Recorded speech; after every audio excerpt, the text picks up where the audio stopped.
Hi guys and welcome back. In today's video we are continuing on our foundation testing series. For episode number 9 I have a brand new foundation that I personally have never used before. I don't actually know anything about it either. Today's product is the Rodial Airbrush Makeup Heavy Duty Foundation Paste. Full coverage, multi-use matte paste camouflages imperfections and dark circles whilst delivering a satin luminous airbrush finish. This product can be used as a concealer, contour, highlight, or as a face and body foundation to cover scarring. I'm quite interested to see how well this will cover. Buff into the skin using the airbrush foundation brush, I have one here. Mix airbrush makeup with snake booster oil to create desired thickness to make it, I guess, more liquid or a slightly thinner, sheerer coverage if it's too heavy. That's quite interesting. Long wearing and suitable for all skin types. These retail for £35 here in the UK. With all of that in mind, I feel like we should open the box,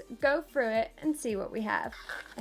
That's quite a big brush. It's quite dense. You're going to get quite a lot of coverage with that brush. I think that's quite cool. This is the Rodial Airbrush Foundation Paste. Ooh, inside you get 15 mils of foundation. I do think it looks quite thick. Hopefully it's manageable. The Rodial Snake Booster Oil, concentrated facial oil for expression lines and wrinkles. I feel like I could do with this. So you have a little pipette, put a little drop. It hasn't left my fingers or my hand feeling greasy. I think we should swatch the foundations to really truly see what they look like on the skin. So I'd say that that has the consistency of a mousse. I'm just going to take a normal triangle foundation wedge straight across the side of my cheek.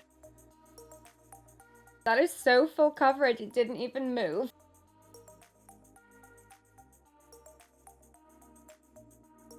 I think there's no denying that these are full coverage foundations. I'm just going to pop a small amount of the Hourglass Mineral Veil Primer onto half of my skin so we can truly see the difference in longevity throughout the day. I'm going to go for shade 01. We have a very small amount of foundation on my hand here, probably around the same amount as my little fingernail. I'm just going to dab that foundation. I'm going to stop there. Let's just give that a go. I'm definitely running into some difficulty trying to blend that out. It's so thick. I'm going to take a single drop of the Snake Booster Oil and add that. Just going to mix that using the back of my finger. Oh wow, okay, now that it's started to move, you can definitely see that is now a lot more liquid and now it's much easier to work with. So I do think that you need at least one drop to make it work. We can still see some pigmentation through that foundation in these areas. Color has kind of blended really beautifully. I'm going to move on to the other side of my face. I definitely think a stippling action is the way to go rather than trying to drag it. You do get a really natural looking finish by stippling. I am really liking how that looks. I'm going to go in now with that foundation and try and pinpoint conceal any of the redness, blemishes and breakouts that may still be showing through. I'm just going to blend it out. I'm also going to apply the foundation into the under eye area and let's see how it can work on those pesky dark circles. I'm pleasantly surprised so far. Clearly see a difference in the under eye area. I'm going to go back in with a touch more of that foundation as a concealer on this side of my face.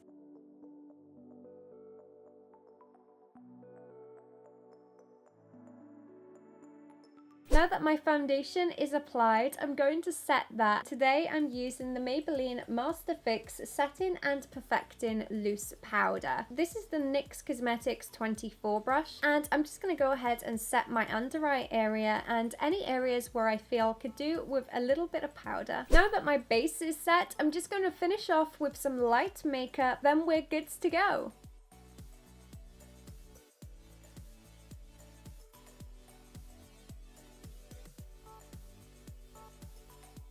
This this is the finished makeup look. I've applied my Rodial Airbrush Makeup Heavy Duty Foundation Paste as both a foundation and a concealer today. The only kind of negative I have right now is in the under eye area. I'm not sure if that's down to user error because I didn't dilute the foundation in that area, or if the foundation cakes in the under eye area. I'm gonna monitor this foundation throughout the day, and I'm gonna check in with you guys in a couple of hours and let's see how our face is getting on. Hey guys, it's around 4:30 p.m. now, and it's been 8 hours since I first applied the makeup onto my skin. I think I've walked around 2 miles today. I went to Starbucks. Nothing too exciting. I've mostly been sat at my desk doing some editing this afternoon. Now, in terms of makeup, we have some good things happening and we also have some bad things happening. I am quite impressed with the level of coverage. How it looks on the skin is pretty good. We can see some pigmentation coming through onto my chin and also the side of my jaw. In terms of how my forehead looks, there are a few other patches of pigmentation coming through. I can't see that much difference, to be honest, between the primed side and the unprimed side. One area where we have had a little bit of a disaster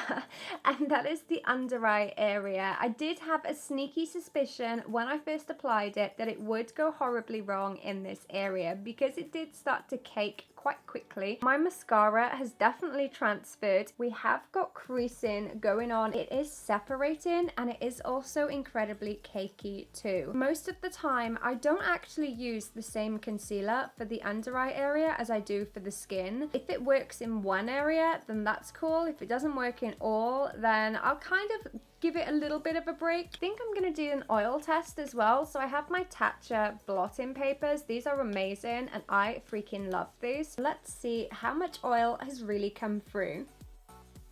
Ooh.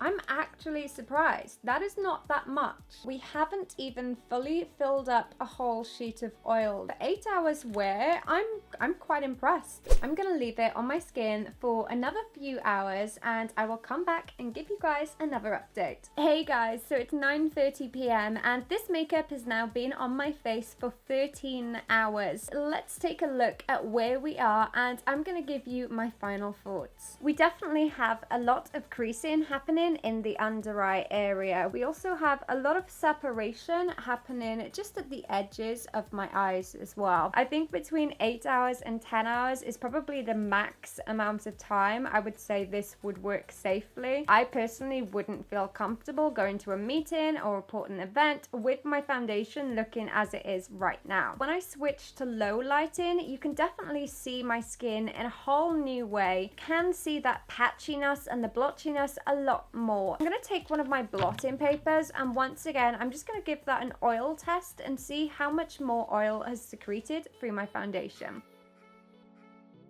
Some has come off, but not very much at all. During the course of a 13-hour day, this is the total amount of oil that I managed to pull off my skin. On first impressions, would I recommend this foundation for long periods of time? Probably not. I wasn't too much of a fan of it as a foundation slash concealer. I personally would use a completely different concealer to pinpoint correct and a completely different concealer to hide my dark circles under my eyes. We do have patchiness, we do have blotchiness and a little bit of separation. If you have oily or combination skin, I'd say give it a try. If you have dry skin, I think you're going to need to mix it with quite a lot of oil to get it to work for you. I'm quite happy with how my skin looks after 13 hours. I just think we've got some serious cake issues happening in the under eye area. That is it for this week's foundation testing video. If you'd like to see me test more foundations, you can click here for a drugstore option or here for a high-end option. Thank you so much for watching. Don't forget to subscribe and I'll see you guys soon. Bye!